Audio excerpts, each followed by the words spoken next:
There's probably no greater topic we can talk about when it comes to dividend and dividend stability than free cash flow. Well, this is your favorite marker to look at for sure. I love free cash flow. So really where this comes from, and we've talked about this often and we'll continue to talk about this often, is really around that question that will come up. Well, how do you know the company is going to continue to pay its dividend? Like, what if they don't? You know, and I'm like, great question. Well, you don't need to take my word for it or your word for it. At the end of the day, it's, well, what do their books look like? What do their financials look like? And what kind of free cash flow do they have? Yep. So let's dig in to free cash flow. Let's first kind of explain what the heck free cash flow is. So it's really just the cash from doing their business minus all of those expenditures. So it's literally like those net profits. Like, what do they have after they paid everything up? Yeah. So like for me, you know, I would look at that and go, okay, what's left in your bank account? Yeah, I was going to say, what's physically in your bank? Like, what's in your wallet after you spend? What's physically the cash? Not what you're expecting next week. What's physically there now? Yeah. So if you bring in $7,000 in a month, and at the end of the month you've got, you know, $4,500 of bills, and at the end of the month you've got $2,500 left in your checking, that would be considered free cash flow. Free cash flow. You know, which is, it's fun, you know, for an investor, for a, you know, somebody that has to look at the money that you have in your bank, like whatever's left at any given time, that's your free cash flows. You can spend that freely, and that's where the name comes from, right? Yep. And that's important. Like as you run a household, you know, my wife and I are getting ready to make a big purchase, and you know, this morning we're sitting on the couch, and she's like, "Do you have any reservations? Like, is this the right time?" You know, and like, cause we're ready to write the check this afternoon. And she's like, is there any major concerns? And I was like, no. I mean, at the back of your head, you're always like, maybe doing the right thing. Like, you know, we'll pray about it, whatever. Yeah. You know, that's your free cash flow. And when you're talking we're talking about a dividend company, they have upcoming dividend payments always. Like our clients are counting on, and investors count on that dividend payment so they can have free cash flow. But it first has to come out of, you know, the bank account of a company. And that's one thing that I want to really focus on. And we talk about this often, but I think dividend investors that don't spend the dividend, that just reinvest it, I feel like a lot of those investors don't think it's real. They're like, oh, my stock portfolio has just grown X. Because they're not paying attention to the fact that they started the year with 1,000 shares and they ended the year with 1,070 shares. They're just going, my value was X when I started the year and my value is Y. And we're not really even paying that close of attention to how many shares we've increased. The reality is, with a dividend stock, they have to have real cash to pay a dividend into an account to be reinvested, or into a bank account of a client. And I feel like we just get lost in the, oh, my account's just gone up. Yeah. It's almost like a 401k match that you get from your employer, right? These companies that you're investing with, they're just giving you some additional cash. Well, and the reason that's so important, not just with the companies building confidence with the investors, but also for the people to continue to invest and have the confidence in seeing that, they get lost in the value. If they don't physically see that cash, they may lose the power of the dividend in the way that they're investing. So we have to constantly remind them to build their confidence. Yeah. Same way the companies have to build the confidence for the investors to keep doing it. Well, and if you, let's keep relating this back to like running your own budget at home. You know, let's just say you've got a car payment or two, you got your mortgage, right? Or four. Or potentially a beach house payment. Sure. You know, you've got, you know, your Netflix and your groceries and your dining out and your golf membership and, you know, how much you have to spend on shoes and clothes and whatever. And, you know, at the end of the month or during the month, you know, all these bills and you're like, hey, let's go get a boat and let's go get this. And sooner or later, you're like, I don't know if we can afford all this stuff. Nope. And you're like, all my monthly bills are, you know, 110% of what I make. You know, how is that going to work? And it's not going to work for long. Not going to work for long. Constantly leveraging that next month's paycheck, or and when we're talking about, a dividend, a company's exactly the same way. When they're like, hey, they have to make this, forget about all of the business expenses. We're just talking specifically on the dividend because we want to look at after their expenses, what's their free cash flow, and then what is that amount of free cash flow as it represents to their dividend payment. So if they had, $10 million in their free cash flow on a very small company, and they have is it 10 million? I said $10 million, and they have $1 million of dividend payment going out, or actually let's make it like 5 million.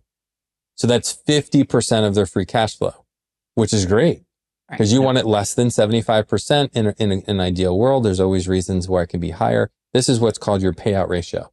So how much does your dividend represent in the free cash flow percentage wise? So if you have $10 million in the bank and you're required to pay 5 out, that's 50%. That's actually great. You're going, well, you're only left with 5 million in the bank. Well, sure, in that example, but we're talking about companies that have $700 million in the bank, and they have to make a dividend payment of, whatever, 50 million or something like that in a quarter. And you're like, that's so small. And the free cash flow isn't necessarily the cash they have in the bank either. Correct. So free cash flow is profitability in that space of time, how much they've collected, in a quarter, and how much of what they've collected is being represented in what they have to pay out.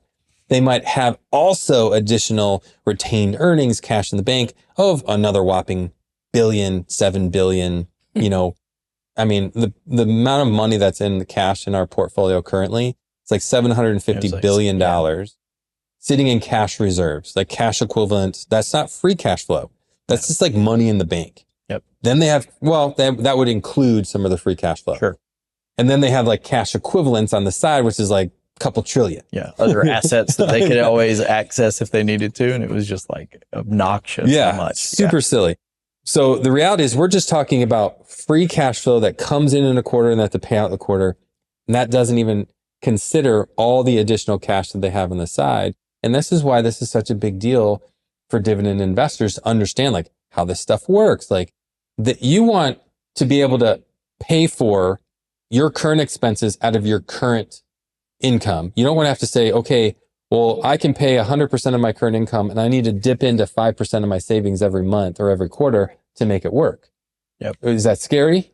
Oh, yeah. Very. It's super scary. Because all you do is see that savings start slowly dwindling down. Yeah. And you're like, all right, at some point, this isn't going to be there anymore. Yeah. Then what? And that's where, as and you keep going to the confidence and the leveraging, like it just gets scary after a while. Well, and then for an investor, like, what you want to look at is understand your own situation, like we've been talking about, and then you just apply that thought process to a company.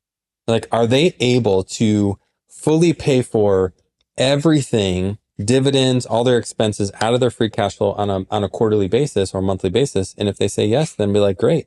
How close are they getting?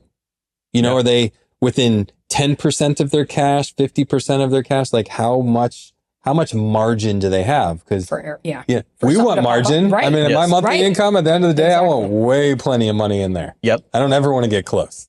Like my nerves I get shot. Yep. I'm like, oh. Well, and and I relating it back to life. I try to talk to my kids. There's discretionary spending, which technically a dividend is, right? For these companies, they rely on it. But I try to explain it with vacations in our house. We have a certain amount of money that we make. Mm-hmm. We have a certain amount of money we've got to spend on expenses. If we run our house well and don't use 47 paper towels to wipe up one little drip of water that you spilled when you were putting the dog's water in the bowl, then we might have a little bit more money to go on vacation. If we run our business at home well, we don't waste money on buying a $3 Gatorade every time we walk through the gas station, we may have more money to spend on a vacation. And if we don't, we won't. And even explaining that inside a household is hard. But these companies who I keep going to confidence because it's a big deal, like that holding and the confidence. It's a big deal to try to teach people that and have them have the confidence to continue to invest. And I tell my kids, you got to run your business well. You got to prove to me you're going to run it well, because if not, I'm not going to buy tickets 4 months out because I don't have the confidence to know that we're going to have extra surplus. And I think that's the same when investors go to look at dividend companies. If they can't prove to us and run their businesses well and show that they can pay it, and over time, why are people going to invest and feel that confidence? And I keep going back to confidence because I get that question quite a bit. Well, how do we know that it's going to continue another year? And then you show them, and then they still get nervous. So showing them on paper is better. A company like showing them on their statement. Yeah. Showing them on their statement, but also on the company statements. Yeah. The way company statement. Yeah, you're explaining. So a couple of companies that have really strong cash flow would be like a Johnson & Johnson, Microsoft, Apple. Who makes all the AI chips? The NVIDIA. I couldn't think of the name. Okay.